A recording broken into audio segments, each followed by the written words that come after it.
Hey, my name is Andrea, and this is my rose-haired tarantula.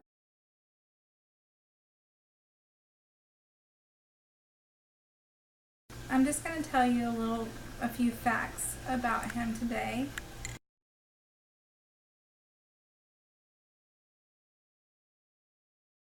Tarantula. You can pick him up, if I can move him around, so that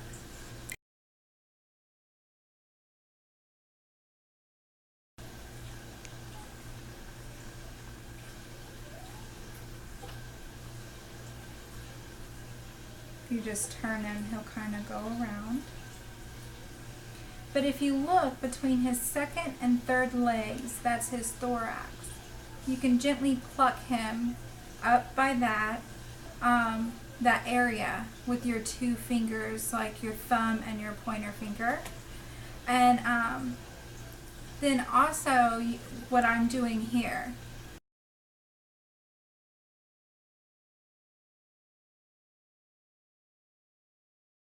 The biggest part here on the end, and he'll just walk into your hands. The rose-haired tarantula is one of the most docile tarantulas that you can have.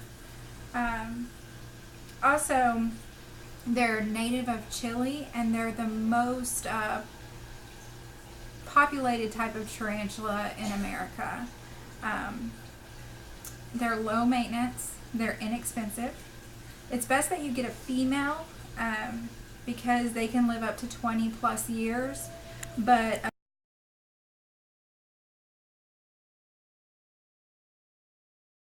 other than the ways to pick up, their defense mechanism, they usually tell you warnings what bothers them. So if you put your hand in front of them and they rear up on their back,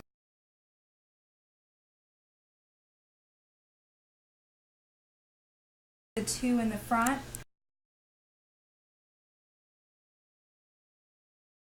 is extracted and they're ready to bite you. Also, their second mode of defense, which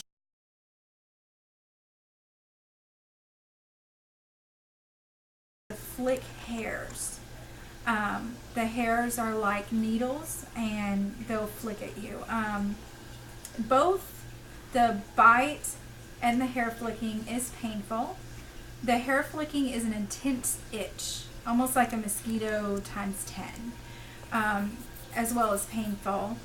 But you can just take tape, because the hairs are so fine you can't really see them to pull them out individually.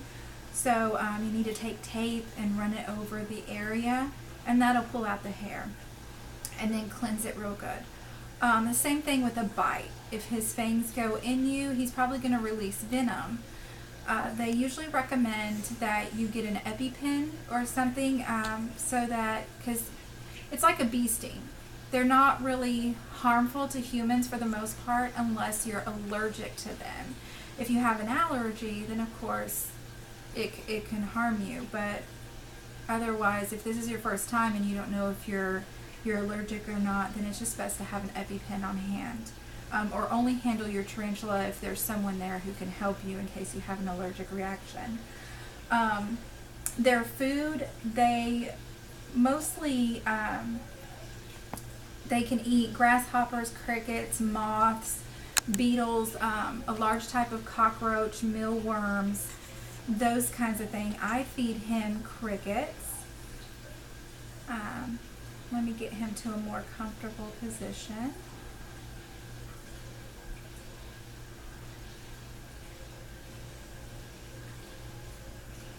They like to really be on a flat surface, so that's why I'm trying to get my hand up here. Maybe he'll walk up here.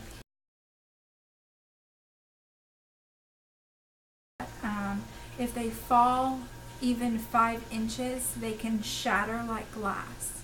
They have what we call an exoskeleton, and so all their organs and fluids,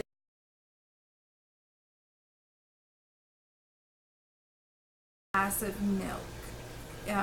usually thinner than what we have glass is. If you were to drop it even from 5 inches, it would shatter like glass. The bad thing about that is their legs, if you break them off, they will regenerate. So even though their legs break off and they will kind of explode, they won't actually die for about 2 hours. So it's a very slow and painful death for them. So it's pretty sad. You don't want to let that happen. If he runs away, the rose hare tends to stay on the ground. He likes moist places. Other types of tarantulas, you just have to know your tarantulas. Sometimes they like to, a lot of them like to be up in corners. So you would look towards the ceiling. For rose hares, you would look towards the ground. They're burrows. They like to live in undergrowth or the desert. So they're going to climb in your shoes. They're going to be on the floor somewhere. You can also put a sponge in a little bowl of water and set it out, and more than likely they'll come to it for a drink. And that's how you can recatch your tarantula. They're light as a feather, so really you don't really know they're on you unless you've been bitten. Let's see. Also, I want to talk about molting. Let me...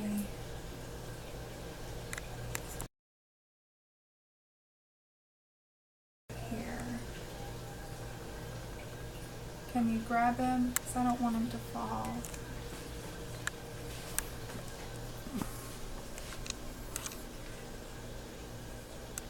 And then I'll retake him.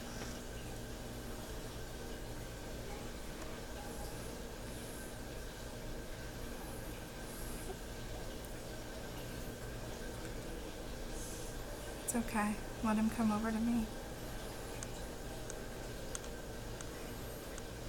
So I'm just gonna put him back in his, and I just let him crawl off.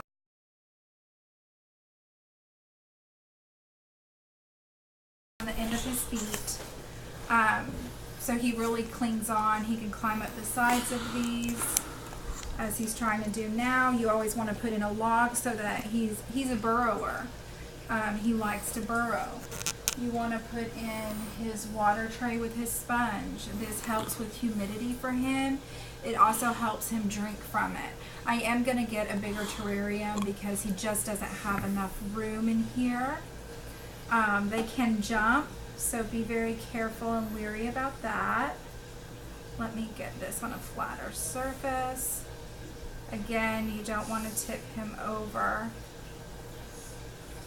because he can die so easily. They're so fragile. Always make sure there's a lid on your container so he doesn't escape. They're more active at night and in the evenings. For captivity, you want to get this moss. You want to get moss, or you want to get this type of in, and the sponge and everything. And that's about it. Oh, when they molt, well, you can't notice, but on his back, on his abdomen, the very last part, where he's a brown color, there are like a really dark purplish black color at the end. When he starts to molt, he'll get that all over his abdomen. Okay, another cue of him molting is that he'll kind of stop eating. He'll start fasting. Another thing is he'll become less active. So where he's more active at night, you'll notice that he really doesn't move at night anymore. And then once that happens, you need to look for him to be laying on his back. It's better for them to lay on their backs. That's usually what they do for rose hares. But what they do is they kind of use their thorax to break open, and then they start pushing their exoskeleton, their old one, off of them. It's kind of like if you had on a pair of jeans and you stretched your legs to push your jeans off slowly, and then wiggled, and then stretched and wiggled. That's how it comes off. It can usually take up to 4 hours to do so. He's getting a little active now. When your spider is on his back, that does not mean that he's dead. Tarantulas rarely die on their backs. It's because I'm tipping the cage. Tarantulas rarely die on their backs. They usually will sit with their feet curled under them if they're going to die. So don't be afraid if he's on his back. Also, if you notice he's about to molt, you don't want to start handling him because he's very sensitive and he's more prone to bite you at that time or shoot hairs. And then also remove any crickets or any food that you have in there because he's so fragile right after he molts that for about a week his exoskeleton is exposed and it has not hardened yet. So if a cricket even jumps on him, it can damage his internal organs and it will probably kill him. So you want to make sure that you remove all food. You don't want to handle him for a couple weeks after he molts. You want to let his color come back. Like I said, he can regrow his legs. They'll get a little bit, if he misses a leg or gets one damaged, a little, every time he molts, it'll be a little bit bigger until it fully comes in. If he's flicked off any hair off of his abdomen, once he molts, all those hairs will come back. They'll regrow. And every time they molt, they get a little bit bigger. They start molting actually when they're in the egg. So when they're wrapped up in their pod, they start molting. Sorry, that was my bunny. They start molting. So when you open up their little web and their tiny spiders in there, they'll already have molts in their little shells because it stays intact as if it's the actual spider. So they'll have that. Baby spiders usually molt every 2 to 4 weeks. As they get better, it spreads out. As they get bigger, it spreads out over the months. And then once they're full grown, they'll molt every 1 to 2 years.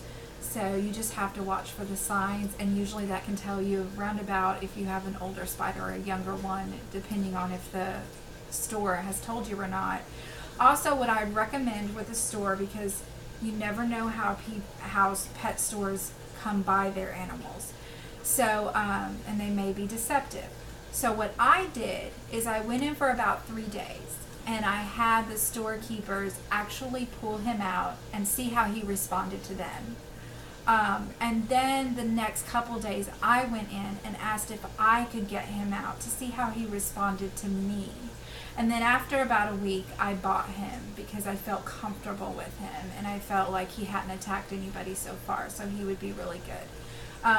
If you're new to tarantulas, this is probably the best type that you can get to start out because they're the most docile. And there was something else I wanted to tell you that was important, but I forgot. When he sheds, I'm probably going to make another video when he molts so that you guys can see the actual molt, and we'll go over the different parts of his body, his organs, and things like that when I can actually hold him and point out his fangs and where everything is. So I hope that tells you a little bit about him, and I hope it's made you less afraid maybe of tarantulas, because I know that that's a big fear for people. So I hope you enjoyed this. Thank you.